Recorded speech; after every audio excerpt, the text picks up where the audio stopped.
بسم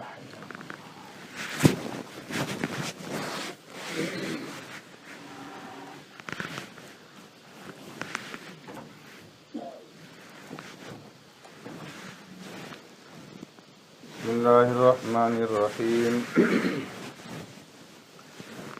قال فأخبرني عن الإيمان قال أن تؤمن بالله وملائكته وكتبه ورسله واليوم الآخر وتؤمن بالقدر خيره وشره قال صدق أو كما قال عليه الصلاة والسلام صدق رسول الله صلی اللہ علیہ وسلم.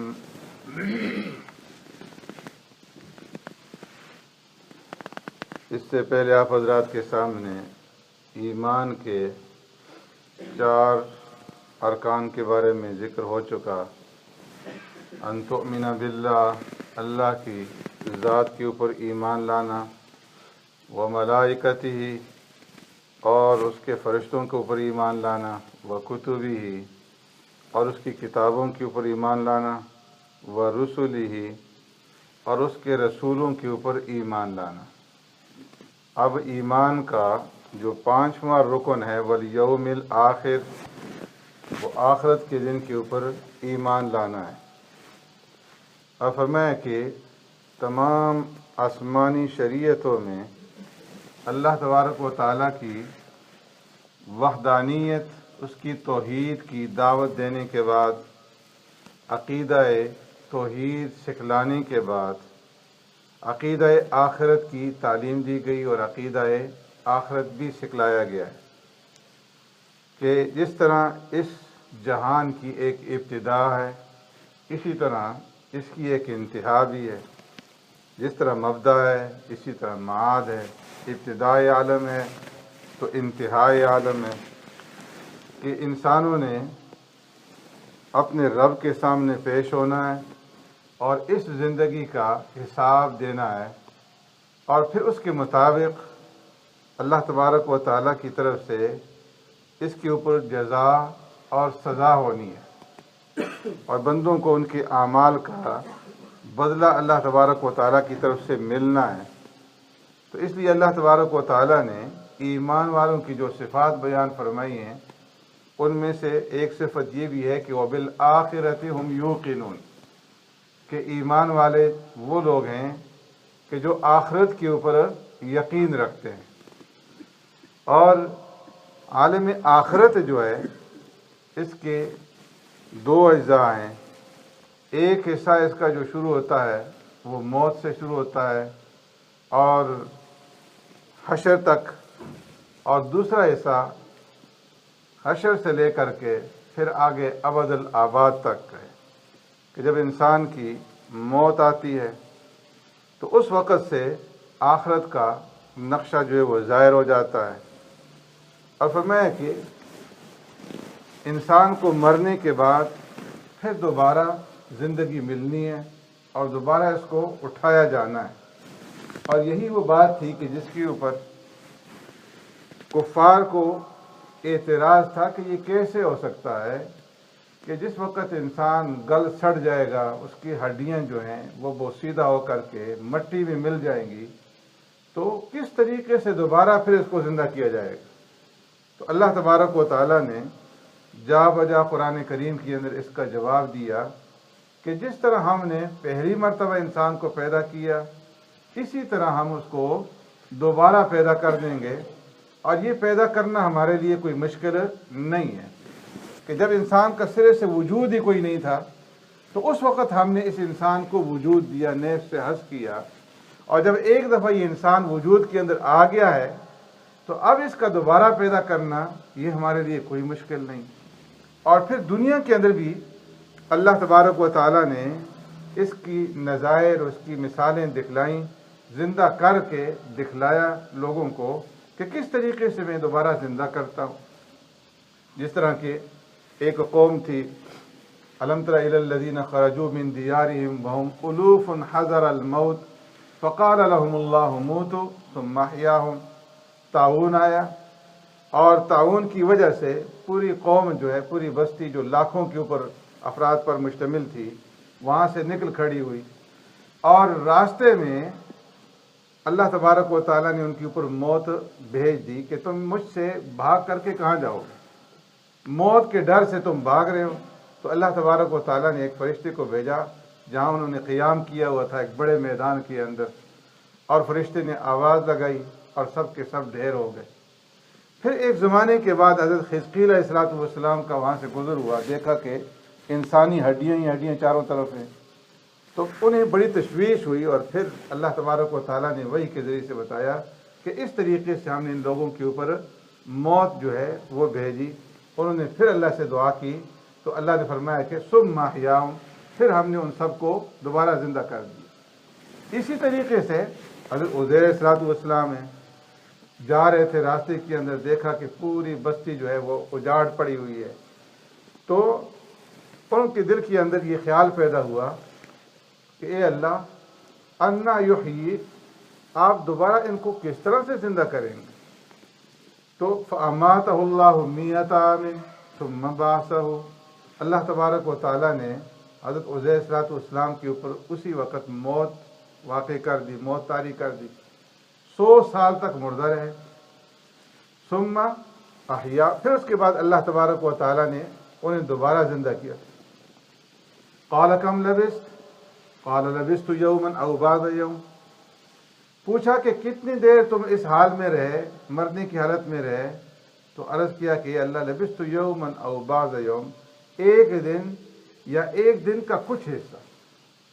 فرمایا بل لبثت مئۃ عام فانظر الی طعامک وشرابک لم یتسنہ، نہیں ایک دن نہیں بلکہ تم جو ہے 100 سال تک اس حال میں رہے ہو، 100 سال تک تم مردہ رہے ہو۔ اب دیکھو کہ جو تمہارے ساتھ کھانا تھا، زاد راہ تھا، توشہ تھا تمہارے ساتھ، اس کو دیکھو کہ اس کو ہم نے بالکل اسی طرح سے محفوظ رکھا ہے جس طرح اس وقت کھانا تر و تازہ تھا، 100 سال کے بعد بھی ہم نے اس کو اسی طرح تر و تازہ ہی رکھا ہے۔ فانظر الی طعامک وشرابک لم یتسنہ، نہ کھانے میں کوئی تغیر پیدا ہوا نہ پینے میں۔ وانظر الی حمارک ولنجعلک آیۃ للناس وانظر الی العظام کیف ننشزها ثم نکسوها لحما، اور فرمایا کہ جو تمہاری سواری کا گدھا تھا اس کی طرف دیکھو کہ وہ بالکل گر تھڑ چکا ہے، اور اس کی ہڈیوں کا تم اپنی آنکھوں کے سامنے مشاہدہ کرو، اور پھر دیکھو کہ اس کو ہم تمہارے سامنے کس طرح سے زندہ کرتے ہیں۔ اللہ تبارک و تعالیٰ نے ان کے دیکھتے ہی دیکھتے اس گدھا کو جو ہے، اس کی ہڈیوں کو بوسیدہ جو تھے ان کو جوڑ کر کے ان کی دیکھتے ہی دیکھتے ان کو زندہ کر دیا۔ تو فرمایا کہ میں اس طریقے سے زندہ کرنے کے اوپر قادر ہوں۔ ابراہیم علیہ الصلوۃ والسلام گزر رہے تھے تو عرض کیا کہ اے اللہ آپ مرنے کے بعد کس طرح سے زندہ کریں گے؟ قال ولم تؤمن، فرمایا کہ ابراہیم کیا تمہارا یقین نہیں ہے؟ قال بلا، عرض کی اللہ یقین تو ہے، ولکن لیطمئن قلبی، میں اطمینان قلبی حاصل کرنا چاہتا ہوں کہ کس طریقے سے میں یہ دیکھ لوں کہ آپ مرنے کے بعد دوبارہ کس طرح زندہ کریں گے۔ قال فخذ اربعۃ من الطیر فصرهن الیک ثم اجعل على كل جبل منهن جزءا ثم ادعوهن یأتینک سعیا واعلم ان اللہ عزیز حکیم۔ فرمایا کہ اگر اچھا دیکھنا ہی چاہتے ہو تو پھر ایسا کرو کہ 4 پرندے لے لو اور پہلے ان کو پالو، اپنے ساتھ خوب مانوس کرو، اور مانوس کرنے کے بعد پھر ان کو ذبح کرو اور ان کا قیمہ بناؤ، چاروں کا مکس کر کے، اور پھر اس قیمے کے اجزاء جو ہے 4 پہاڑیوں کے اوپر رکھ دو، اور پھر درمیان میں کھڑے ہو کر کے ان کو آواز دو، ایک ایک پرندے کا نام لے کر کے تم آواز دو تو وہ تمہارے پاس اڑتے ہوئے چلے آئیں گے۔ ابراہیم علیہ الصلوۃ والسلام نے ایسے ہی کیا، اور پھر کھڑے ہو کر کے ایک ایک پرندے کو آواز دی، ان کے دیکھتے ہی دیکھتے چاروں پہاڑوں سے گوشت کے وہ ٹکڑے اٹھ کر کے آئے، اور سامنے جڑ کر کے پرندہ ان کے سامنے آ کر کے موجود ہو گئے۔ تو فرمایا کہ اللہ تبارک و تعالیٰ مرنے کے بعد دوبارہ زندہ کرنے کے اوپر قادر ہیں، اور جس طرح انسان کو پہلے پیدا کیا اسی طرح مرنے کے بعد دوبارہ انسان کو پیدا کرے گا۔ اور مرنے کے بعد جو سب سے پہلا عالم آخرت کا مقام ہے وہ عالم برزخ ہے، جس کو ہم قبر کہتے ہیں، جس کے اندر مردہ کو دفن کیا جاتا ہے۔ فرمایا کہ یہ صرف ایک گڑھا نہیں ہے بلکہ یہ ایک پورا جہان ہے جس کو عالم برزخ کہا جاتا ہے۔ اور یہ اتنا بڑا جہان ہے کہ دنیا کے مقابلے میں، اس جہان کے مقابلے میں اس دنیا کے کئی جہان بن جائیں۔ جس طرح کہ ماں کا پیٹ ہوتا ہے، بچہ جب ماں کے پیٹ کے اندر ہوتا ہے تو اس کو اگر یہ کہا جائے کہ اس جہان سے آگے ایک دوسرا جہان ہے جسے عالم دنیا کہا جاتا ہے، اور وہ اتنا بڑا جہان ہے کہ ماں کے پیٹ جیسے جہان اس میں کروڑ بن جائیں، بچے کی سمجھ میں بات نہیں آتی۔ اسی طرح فرمایا کہ اس دنیا کے مقابلے میں جو عالم برزخ ہے وہ اس سے کروڑ درجہ بڑا جہان ہے۔ اور جس وقت مردے کو اس کے اندر رکھا جاتا ہے، قبر کے اندر رکھا جاتا ہے، تو اس کے پاس فرشتے آتے ہیں، منکر نکیر آتے ہیں، اور اس سے بٹھا کر کے اس سے سوال کرتے ہیں، من ربو کا، تمہارا رب کون ہے؟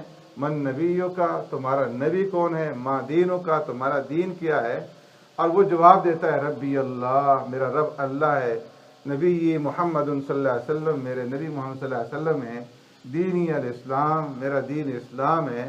سارے جواب صحیح دے دیتا ہے تو اللہ تبارک و تعالیٰ کی طرف سے یہ آواز لگائی جاتی ہے، ان صدق عبدی ففرشوہ من الجنہ والبسوہ من الجنہ وافتحوا لہ بابا الی الجنہ، میرے بندے نے سچ کہا، اس کے لیے جنت کا لباس اس کو پہنا دو، جنت کے بچھونے بچھا دو، اور جنت کی طرف سے کھڑکیاں اس کے لیے کھول دو۔